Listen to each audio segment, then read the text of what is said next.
Hey, podcast fans, this is the Color Authority back again for yet another episode. Today, I'm going to be talking to Xiaojing Huang, who is going to podcast with me from out of China. She's a renowned design strategist and trend expert, a strategy director and partner of Young Design, chief editor also of China Design Trends Report. She's the winner of the Red Dot Design Awards, IDA for Design for Asia Silver Awards, and influential China Young by LinkedIn. Chief editor of China Design Trends Report, which is by far the most authoritative annual trend report for the Chinese market since 2013. She was invited for design events including TED, Color Marketing Group, NCS Color Forecast, and the CMO Fest. Xiaojing studied in Guangzhou and Berlin as an experienced design expert. Now, as a strategic director of Young Design, the forward-looking design consultancy in China, she's been leading the strategic team to build the CMF Lab and UX Lab. She has had clients such as Boeing, BMW, GM, Nissan, Samsung, Microsoft, and many more. Let's listen to what her point on color is all the way out from China. Welcome to the Color Authority. You're calling out of China. You're my first Chinese guest on the podcast. So I'm super, super excited to know more about what you do in China and about your profession. So, it's a nice weather in South China. I'm traveling today. So, the perfect day to start a conversation with you. So my first question is always the same for everybody. And I'd like to know that from you as well. Xiaojing, what is color to you? So what does color mean to you personally? Yeah, I think color would be considered as emotional experience for me. Actually, I used to study product design under the discipline of experience design when I was in Berlin. And until now, I still think that it's important to consider color and material as an experience. Yeah, when you talk about emotional experience, it's quite complex because human beings are the most complex things in the planet. We have different kinds of emotion if you seriously think about it. For example, we have emotion to be denied, to be surprised, to be discussed, or to relax, to identify. So there are lots of different emotions that I can think of that is linked with colors. The very first thing that inspired me to do color and material, I think, is the iMac. So I was in high school and I was very impressed by the very first iMac. Nobody think that a computer could look like a candy. And I think that's the power of color in combination of the material PC to surprise the consumers. Yeah. And I think color would be to deny in most scenarios. In China, for the past 1 year, there's a very dominant term in terms of color trends, and it's called dopamine colors. Because if you use color that is quite high in chroma and a little bright, maybe, that you feel is quite delightful. It's almost like taking a candy in your mouth. And the term is extremely popular in fashion and also in some part of retail space designs, in home appliance as well, especially kitchen appliance. Chinese love to cook. And I think that's the idea to delight people with the help of colors. And that's interesting because when I talk about it with people in Europe, for example, from Germany, they have very different idea about dopamine. So when they have the term dopamine, it's like addictive and it's a negative term. But in China, I think it's linked to something very positive, something that people feel very delightful. It gives them So energy. That's a good thing for people to realize that, I need some emotional values in my life. By the way, the term emotional value was talked about a lot for the past 2 years in China. Yeah, we also have a channel called Emotional Show in our China Design Trends report. So I feel that after college, people have to realize that maybe I need to take more care about myself instead of taking care of the others.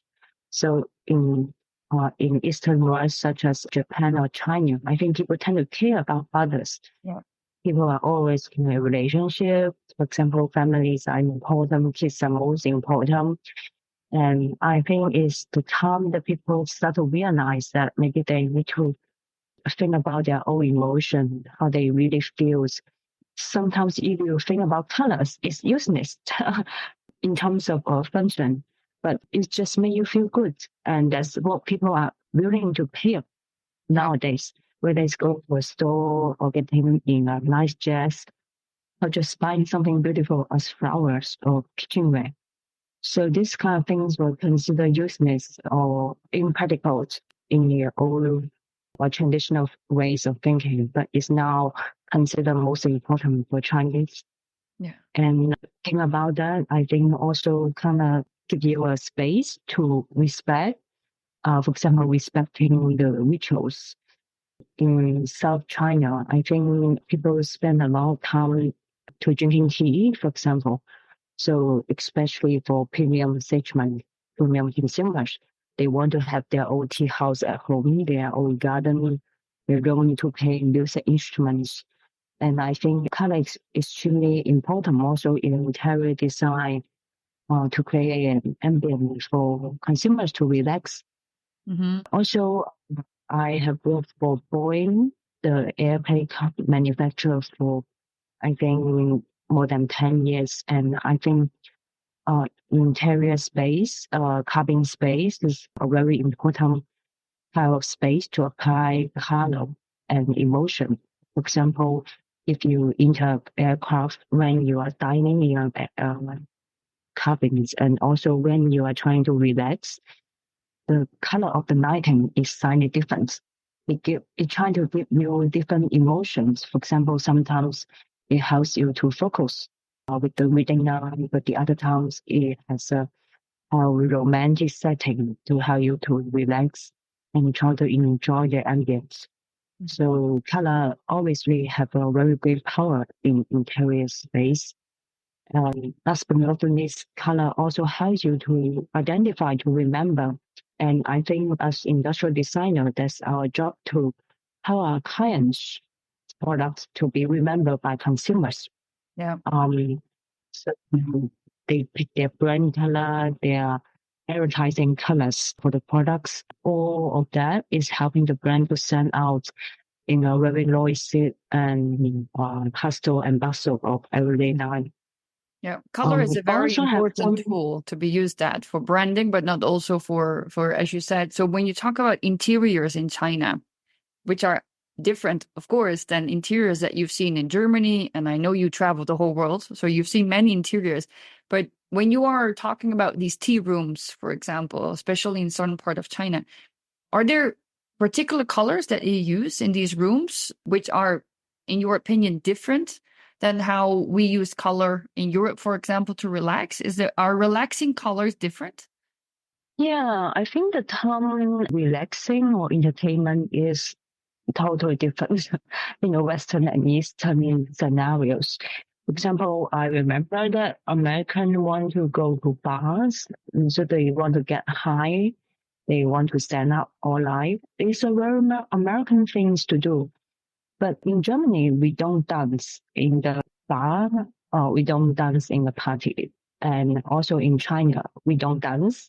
Sometimes we don't even party. So people think that is not a very healthy thing. So people do not do that because of wellness. So we kind of want to have social setting that is more static and for example, just chatting around the table or making tea around a stool. So that's also kind of popular. Like also eating hot pots. So having food together is already some part of a social gathering. So I think entertainment means very different things from Chinese and Westerners in the very beginning. And I think how people want to relax and to choose, maybe sometimes is different. For example, the term outdoor is still relatively new in China. In the West, I think it already exists and popular for the past a few decades. But in China, it's only until 2020 that we have the very first year of outdoor lifestyle. So it's only because of COVID that people try to have tents in the park. People call it outdoor lifestyle. So do not do a lot of things that is too extreme. For example, we don't come along a mountain with gears. Or so I think in China, people were not so active as Westerners in sports or in excitement. But we try to chill in another way for our own health and wellness. And coming back to the example of tea house, for example, sometimes tea house means that you are sitting together with friends in a social settings. So you want to have a very social, personal conversations. So a lot of the design behind the tea house is to relax. For example, I think in South China, there's a popular aesthetic to pick nice colors, pale colors, because it's greatly inspired by the water and ink paintings in old China. And it's usually joined by scholars in China, in history in China, who are at the same time governors. So it's very interesting. At one hand, they are working for the government. They are managing the people. But at the other hand, they are also pursuing the spiritual and inner peace. So in China, people want to have two things at the same time. It's not business successful, but also inner peace. What does So that look like sometimes color-wise? How can you do relaxing and business at the same time? And color-wise, what does that look like? I would say that you need to separate the scenario. So even in one home, the scenario would be quite different. For example, the kids' room would be totally different from the tea house or the living room or the kitchen also. So sometimes people separate the scenario a little bit. That's why sometimes you see totally different decoration style in different rooms. And material brands also need to cater to that. For example, coatings on the wall and also all furnitures, raw materials, surface decors. But they need to cater to different scenarios as well. So I don't see that very strong in the Western. Sometimes it's more like a holistic design trends. But in China, I think the scenarios also play a very strong part in the experience and also in the color choice. Mm-hmm. Yeah, in Europe, I think people try to give the same style in the whole house. You know, that everything is in a similar style, not different styles per room. So different moods. It's happening a little bit more, but people tend to, I mean, I was born in the Netherlands. And when you now look at buying houses or renting houses, or if you even look at Airbnb in the Netherlands or in the Northern, I think also in Germany, everything is white, beige, sand colors. That's it. Everything is extremely neutral. So there's not a lot of play with emotions, and you don't have different scenarios per room. So you cannot look for different emotions when you're inside one home. So that is very different from what I hear from you, which is the Chinese way of living. Yeah, I think probably it's because in China and it is in general, a lot of people still live in a family settings. So we are talking about more than three people or five people normally. So if you have a three generation living together, of course there are different tastes, different preference you should cater to.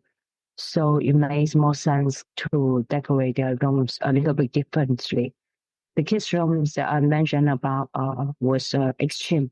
So a lot of people nowadays are willing to expand on kids' rooms. For example, they have built a kids' room like a playground or little bit garden for the princess or something like that. So they know that the kids will grow up, but who cares? So that's what emotion pays. So nowadays we care more about we are living now. We are living in the moment and we want to have fun. So that's why colors or designs would be more important in the interior settings. Mm-hmm. That's very interesting. So one of the questions that I wanted to ask you, because I know you work a lot in CMF. CMF obviously is everywhere. I always tell people color alone doesn't exist. It's always applied to something, of course, to a material.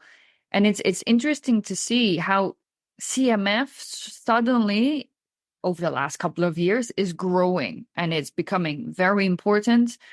A lot of brands want and need CMF advice, expertise. They're hiring people. How do you feel that these changes have happened? And also, do you have a feeling where CMF is moving in the future? When I studied in Berlin, the professor teach experience design. Mm-hmm. The biggest problem was that no one understand what was experience design because I studied there ever before the first iPhone was launched. So no one understand what exactly is experience and what is designing experience. But now if you ask a normal consumer, they know, oh, experience, of course, is like paying you in my phones, a lot of apps. So people are quite educated about experience. And it takes 20 years to do so. I think the iPhone was so evolutionary because it educates people what was experience, what was user experience design. And I think it's the same for CMF. For example, before I ever get started, my boss, Jamie Young, he used to work for Siemens in Munich.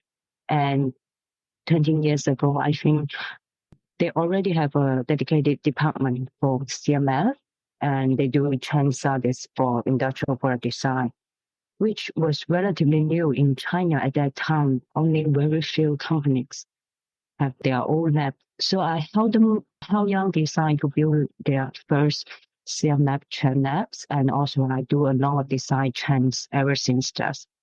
And I think we are educating the markets. For example, ever since about 5 years ago, we are invited by a very large furniture show in China to curate exhibitions. So they don't know anything about CMF. They want to have an exhibition that is dedicated to material. Yeah. But as soon as I see their ideas, I know that it has to do with CMF and that has to be color material together. No way that you can separate this from that. I don't think material can be a good idea on its own. So you cannot just display a stack of materials to consumers or designers. They don't know how to pick. So you need to give them concept of how to mix and match according to trends. And that's the way to go. So they kind of take on the ideas. We are the very first show in China that focus on CMF in home. Mm-hmm. And everybody try to follow success nowadays. So they name their exhibitions also as CMF as well. So this is just one of example how we are educating the markets before a lot of consumers are aware that, oh, we can do color and material together. Oh, we can focus more on color coordinations and we should introduce new materials to our industrial design. So that's why this process is very, very slow. I already been through for more than 20 years in my career, and I think it will continue. So this is not already the beginning to take off because of our social media, internet, a lot of exposures of that. So yeah, hopefully we will have a boom very soon. Very much the same as user experience design. Yeah. Yeah. I think CMF indeed it was, many years ago it was automotive industry, it was consumer electronics, companies like HP, for example. They had CMF designers and now it's very common to have a CMF designer.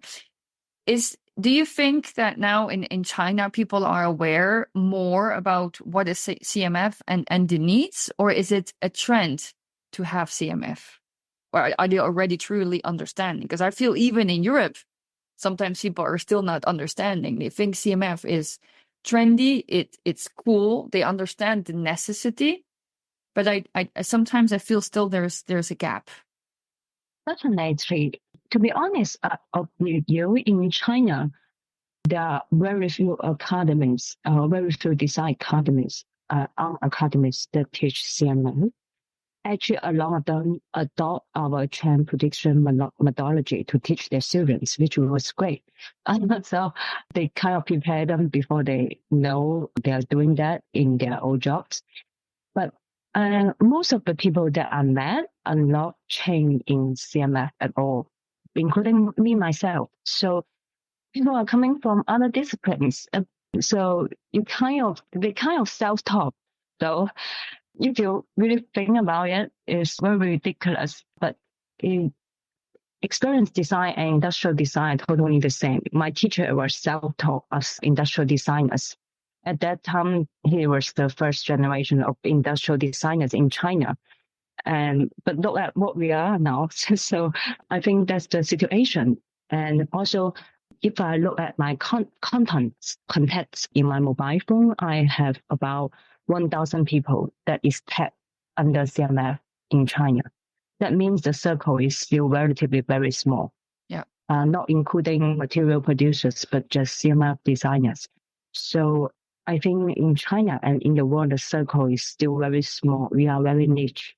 So you have maybe creativity and then design, industrial design, and CMF designs. So we are very niche group of people. We definitely need to promote that a little bit so people are getting aware of it and people try to learn it, try to apply that to their job. Yeah, this is every conversation I have with somebody who is in color or who is in CMF, they are self-taught. Everybody. Probably also due to our generation. I'm 42 now, so obviously 20 years ago there were no color schools, and still it's not easy. I learned everything on the job, and of course through color marketing group, which I know you're also part of a color marketing group. So it's interesting that still today most people, they don't know where to study CMF. They want CMF or they want to know more about CMF, but still it's not a very straight direction. It's not the easy direction to take. So that is definitely something that comes back in every conversation. It's very funny. You studied in Germany. You started in Guangzhou. Why did you pick Berlin? Why did you pick Germany? What was your interest to go to out of all the countries that you could have studied? Why Germany? Technically speaking, I do not pick Germany. So it was an opportunity given to me. But I was brainwashed in industrial design major that Germany was the initiator for industrial design. The Bauhaus was the ideal initiator for industrial design. So we are brainwashed at the very beginning. Yeah. And I was given an opportunity to study in Berlin. I was the very first in my school that was given the opportunity, but it was great. So I took the opportunity. I also studied German a little bit before I go. So I think the environment was very different. In China, 20 years ago, the industrial design major was still very much about teaching skills. So, for example, computer skills was important. A lot of Chinese students have much better computer skill compared to their Western peers. But in Berlin, I think the classroom was quite small. The workshop was very big. And we got all kinds of workshops that you cannot imagine in China at that time, 20 years ago. And I think it's great because it's required for you to do prototype yourself, even if it looks ugly, that it changes you how to think in real things. So instead of doing things in computer, I think I did prototypes. I did different prototypes during 1 semesters, and I think it's a great training process for industrial designers. Nowadays, you see these trends is also coming back globally and also in China. So a lot of students' projects have real prototypes. I think it's great. That's what makes it different. So because we are not just doing interface design or graphic design on the screen, we are actually getting in touch with real materials. So for industrial design, architects, interior and fashion, I think it's important. When you do something by your own hands, you experience, you know the feature of materials, you know how the color reflects, so you know the finish, you know these kind of things. It helps you to think. And there's also, I think, the offline workshop of CMG and other platforms are important as well. Offline workshops always help us. It stimulates designers to think. That's where our creativity can boom. Yeah. Yeah, I think it's very, very good that Young Design and yourself are involved in the Chinese market to also get people involved with Color Marketing Group. Because what I've learned from Color Marketing Group is not only color, material, and finish, but also the networking, talking to other people, hearing their stories, and the storytelling. I think storytelling is hugely important in all culture, in all regions. Many years ago, when, for example, Liedewij Edelkoort would say, this year it's yellow, everybody would be like, oh, okay, it's yellow. Now you need a story. You need to explain people why, and it also needs to be, honestly speaking, it needs to be a beautiful story for people to get involved, to get emotional, to get feelings. This is also very much part of what CMF is. Are there any particular storytelling that you feel you do in China because perhaps it's different, or how do you connect perhaps storytelling with heritage, or with Chinese heritage, or with Chinese design, for example? Because in my opinion, heritage is becoming again very important for many. And I'd like to hear a little bit what your thoughts about that are within your design with Yang and Chinese heritage and history. Yeah. There's always been a trend about cultural confidence in China. I think we have that since 2008 when we had the first Olympic in Beijing. It boosts a lot of our cultural confidence in China. And a lot of brands have been exploring how to make use of that Chinese style or Chinese heritage in their designs ever since that. So this was always a trend that we've been following, and there are different tendencies as well. For example, one big tendency is related to the tea house that we talk about. So in China, we have Taoism as one of the religions. And I think a lot of people come back to Taoisms or Buddhisms because they want to find their emotional value, their inner peace. So they kind of consult to this kind of religions. For example, between young people, there's a very large trend to go to temples as a ritual experience, as a travel experience, or just to escape to West. So very interesting trend in China and in other areas as well.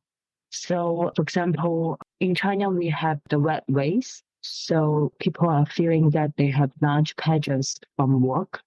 They don't have their personal space, their personal life. So a lot of young people try to have a lifestyle of so-called lying fat, lying fat. So it's a popular term online. It's about demotivations. So people are not active. So they don't act as diligently active in their life. They try to be negative. And I also think that there's a kind of trend to resist the rat race that we are facing right now. So when young people are resisting the mainstream trend in China, they don't do a revolution. So we try to avoid extreme. We don't do the revolution, but we try to resist softly.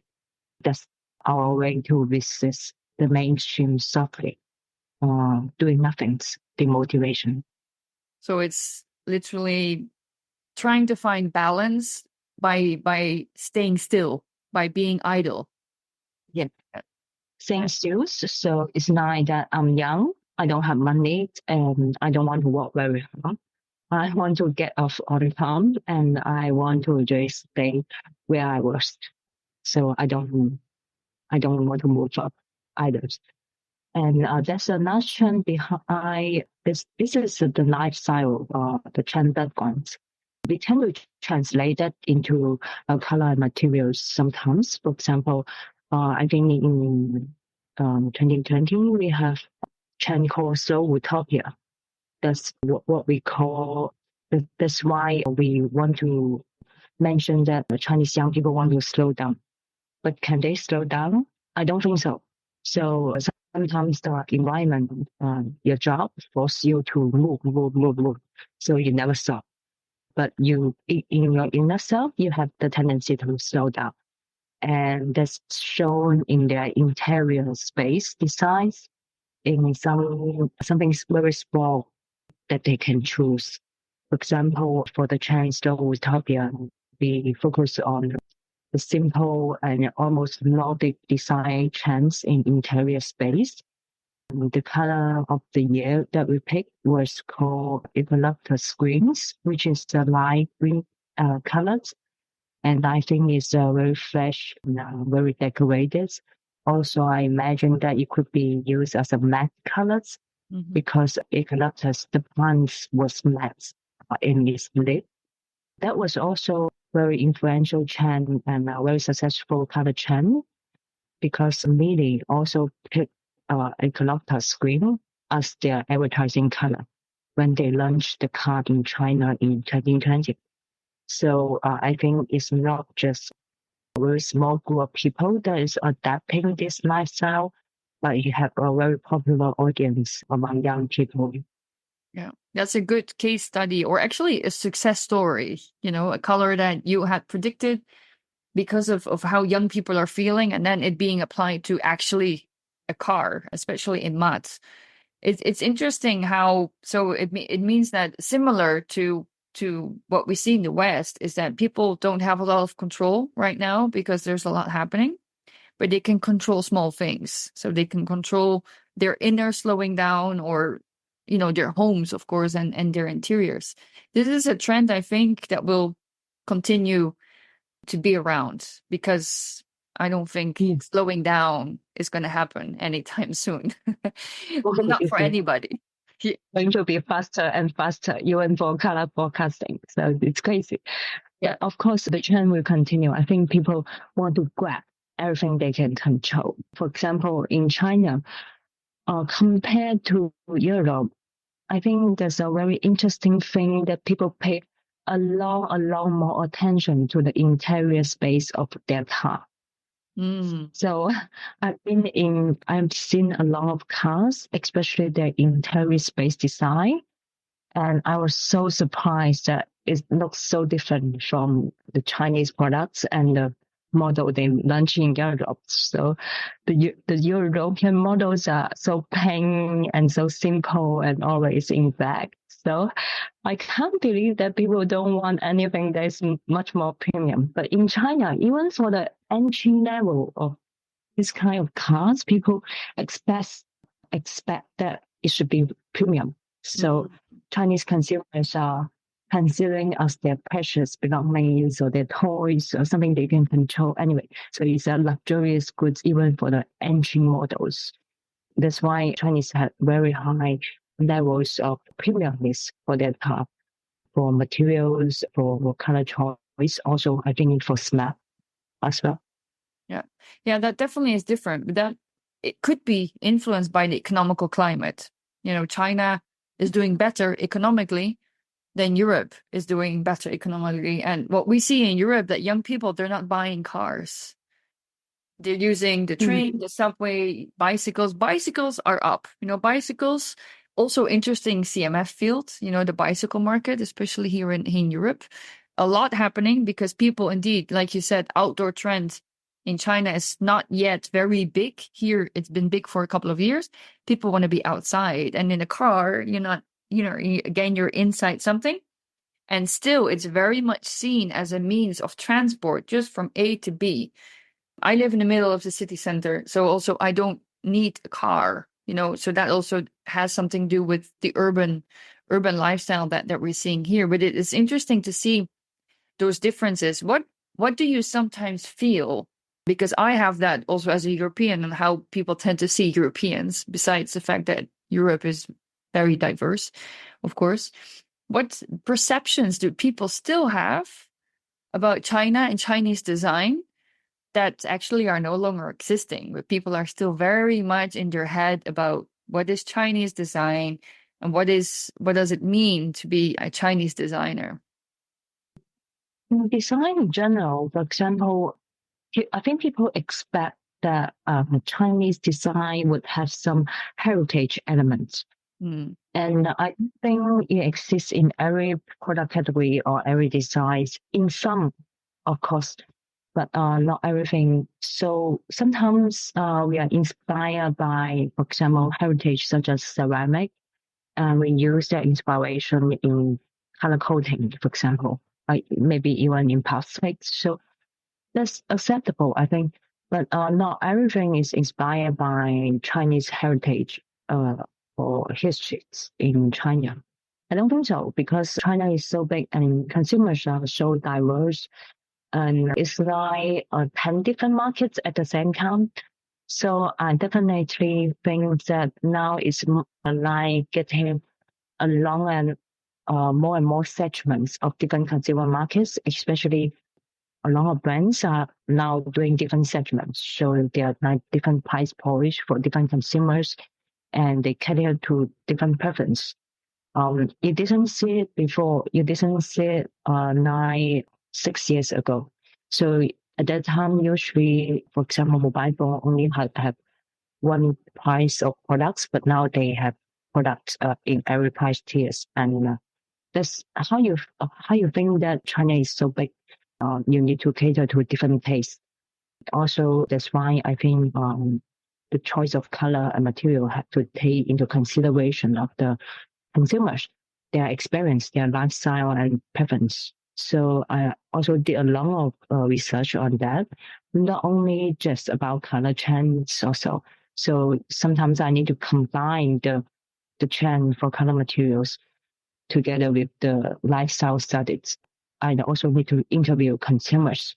So by doing that, we can slightly bridge the gaps between what is trendy, considered by the designer or the design markets, and also what is acceptable for consumers on the other hand. Yeah. Or let's say that, so you work with many brands and not only Chinese brands, you work with a lot of brands from all around the world. But let's say that now you have a new client who has never worked with China before. What are the things they really need to take care of? So they're a Western client. They're for the first time entering China. What are some things that are really important when it comes to color? So how they really need to think about color differently because the market is different.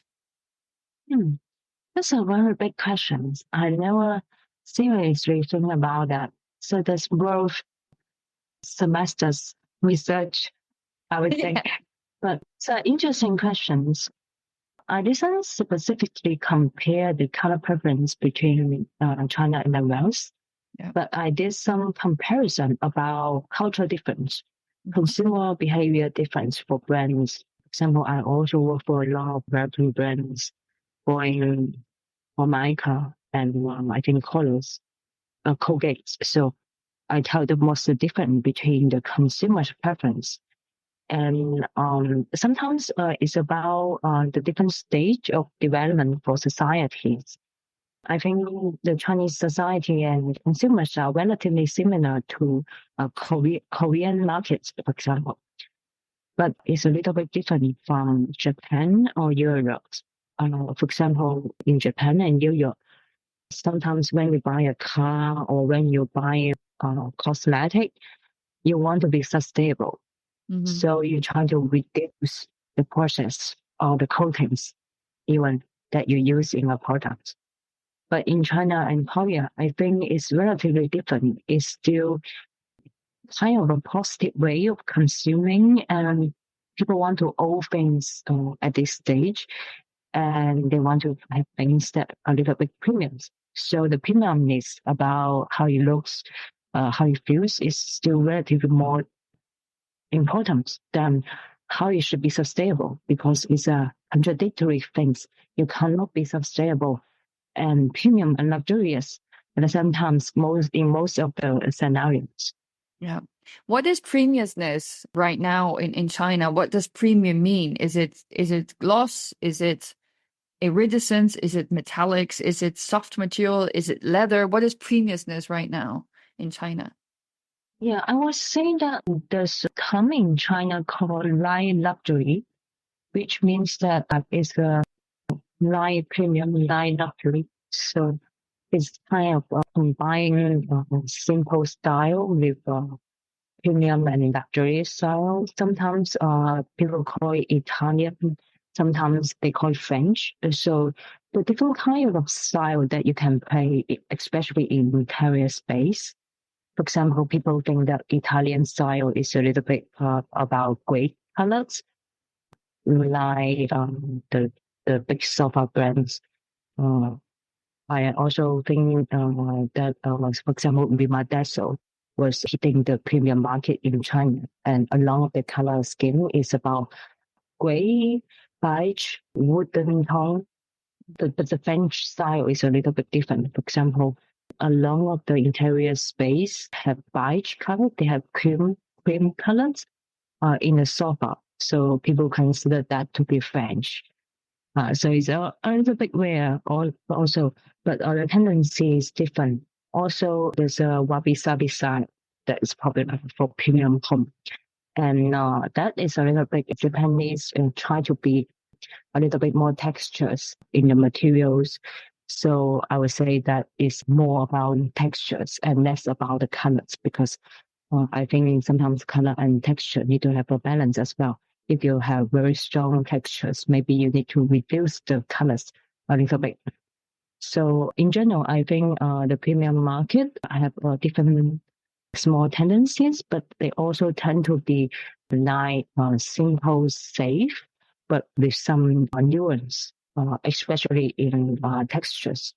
I'm not so sure how it has nuance in colors, but it would be worth looking into maybe in my next project. Yeah. Yeah. No, but I definitely agree that when you're having a lot of pattern or texture, you need to, slow down a little bit with color. I think sometimes color can distract, especially when there's a lot of happening, especially in the texture area. I think one of my favorite examples is as great architecture agencies, Zaha Hadid. I love the shapes and the forms, but very often it's in white or gray or beige color so that your focus is on the shape and the texture, not on the color. Because color is so strong emotionally that when it's blue or red or bright green, you're more influenced by the color than by the shape and by the texture. So yeah, and I think interesting also what you say about texture and touch, haptic. Do you think haptic Yeah. is still going to continue haptic? So the touch and feel how things, is that still important? Yeah, definitely. If you look at the market about 7 years ago, the dominant trend was glossy finish. So everything in mobile phone, in the cupboard, in our wall, is glossy. But now everything is matte and high in both textures. So I think it's a shift between the aesthetic. So people are getting more and more into the premium stuff, the premium textures instead of what they would be glossy. So glossy is a little bit bling bling. It's a bit more eye catching in the nice, but I think textures give you more emotional values. You are curious to explore it. You want to touch the textures. So I think that's the trend that we want to continue. There's also a very strong development trend about developing different embossed textures in laminated areas, surface deco, and so on. So that's very, very huge. I didn't know it before because I was industrial designer. So I design very small things, but it's only when I was designing for interior, for example, when I work for material brands that decorates the interior space that I learned these little things, and I think it's important. Also, I think you mentioned premium colors such as metallic. And I also think that it's important because in interior space, because in general, the color choice is like pale, light color, safe color in China. So I think definitely really a lot of accent colors. So we need small decorative parts, whether it's metallic or high chroma colors. We definitely need a lot of that in interior space.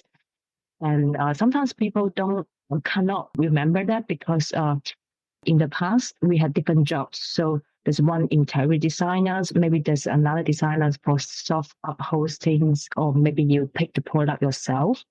But now the trend is that it's integrated. So consumers want to buy their things one stop. And that's good news for designers, because for brands as well. So brands are trying to produce different things, or they offer products with their partners together at their home. Yeah. So I think there's also a very great chance. Definitely, you can try to think about color and texture more holistically in your interior space instead of just picking one thing. So appliances or laminated materials and cupboards, that's not healthy. I think you need to consider that together. Yeah. Yeah. I think color in per se is you either do that from a holistic point of view, and I think that's also has been for many years the main issue. People tend to pick colors they like, but then they don't fit together, either in a space or even with fashion. You know, a lot of people obviously they have their closets full of clothes that obviously they don't fit together, or they don't fit actually with their personality. When we do, and that I think also is because we do color forecasting, and there's the color of the year. There's a lot of marketing and promotion about color, which is good, but it's sometimes also creating an issue with obviously what is sustainability. And you just said that sustainability sometimes is not the top priority in China. It's more a priority now in Europe. But obviously, when you talk about color forecasting, so you do summer colors, you do winter colors, or every year you do a new color forecast. The big question here is that sustainable? Because you're telling brands and people to do new colors every season and every year. How do you see this with the Chinese perspective? And what do you think is the future happening in color forecasting? Well, currently it's still what you mentioned. So it's been 10 years that I know that in cosmetic, they have different seasonal colors. And I think it's a bit ridiculous. So you cannot be filled with this color choice. You cannot be filled with different colors of lipsticks in your for jobs. And I don't know. I think we don't need so many choices, and it's much more about how to mix and match, especially in fashion, in interior designs, and in a lot of things. But on the other hand, I totally get why brands are doing that. For example, in consumer electronic and in automotive that I usually work with, the technology is basically the same. And even the function of the products are the same. So the only difference is the cover of the products. Industrial designers are designing the covers, and color designers CMF designers can only change the colors to renew our products once a year, because we cannot afford a new tooling every year. So the easiest way is to change its color. Sometimes we are able to change the material and texture. That's great. But I totally understand why people want new color, because CMF serves a business purpose, one or multiple. So it's boost sales to increase awareness or to raise reputation also. Anyway, but we are designers, we serve business purpose, and that's it. It has been in the business for the past decades, and I think it will not change in the future also, because it's not about just expressing yourself. It's always about helping other people to achieve their business goals. So on the other hand, I get it why they are doing it so fast. And I want to mention to you one example. This one of my clients in China, the largest furniture brands online. So they sell the most products for the past decade. That they're the number one on selling furniture online.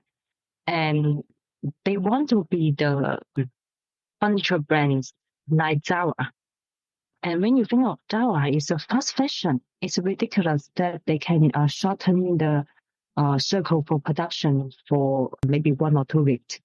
And that's what furniture industry is doing right now. So from totally nothing, to a product that is sellable in the markets, it only takes about 2 weeks. Mm, So, oh, yeah. So they've been very doing that fast. for the past few years. And if you see their web store is constantly launching new products. And that's because they adapt trends very fastly and they constantly need to adapt new trends. So that's how internet markets thinks. That's what they want to do. And that's how they adapt and survive in the markets. I totally have nothing to say about their business models. So if people want to do that and serve their business purpose, that's fine for me as well. But I don't think you can get fast consuming fashion and sustainability at the same time. No. Not totally. Maybe in some part, I don't know, maybe in their wooden material, they try to reduce coating, for example, for kids furniture. That's great. But other than that, I don't know what else you can do. Yeah, So, recycled materials. Obviously, that also helps. But it's indeed it's one thing or the other one. And of course, if we want to have a completely sustainable world, we cannot produce. So that's obviously a problem. But what I hear is that in China, it's still very important to keep producing fast according to what fashion dictates, what consumers are wanting or what they think that they want and what they need.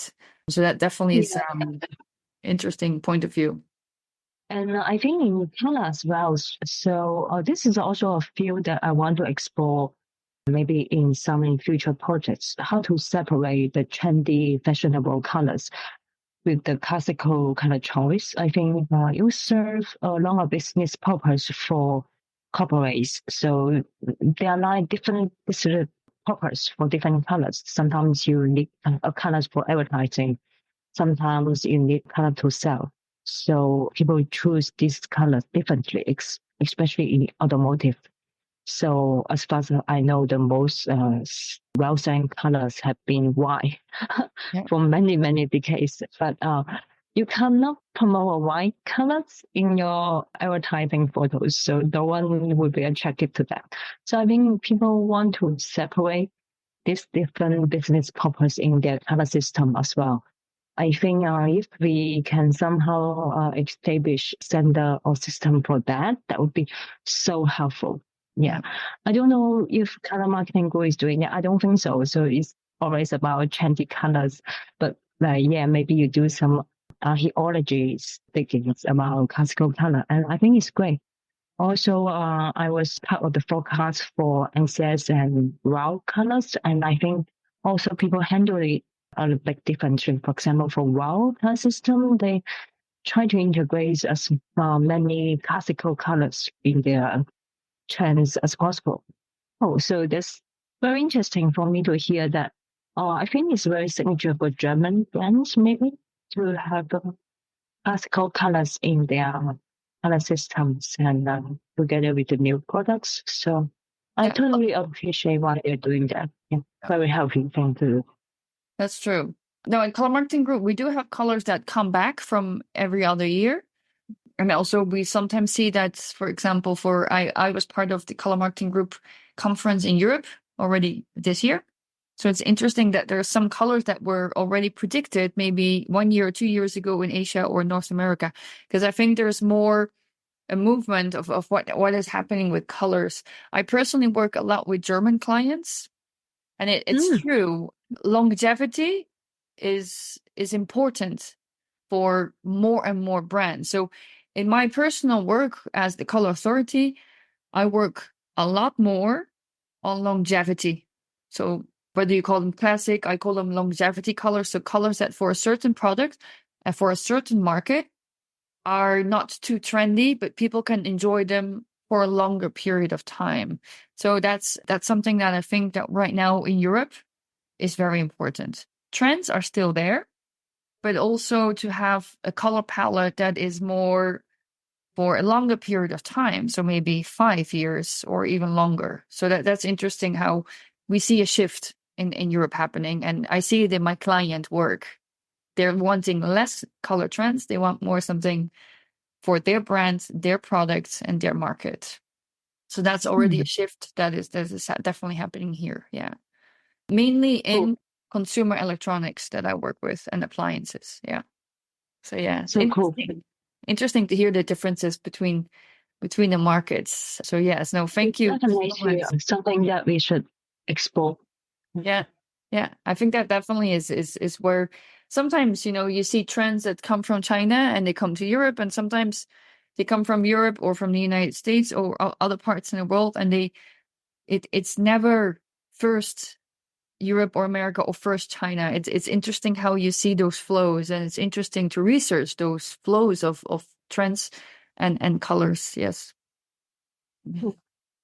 Thank you so much for all the information that you've shared. This has been super interesting also for my audience. So I wanted to thank you for your time, especially on your Saturday evening. And I hope to talk to you very soon again. Cool. Thank you for inviting. I hope you enjoyed this last episode.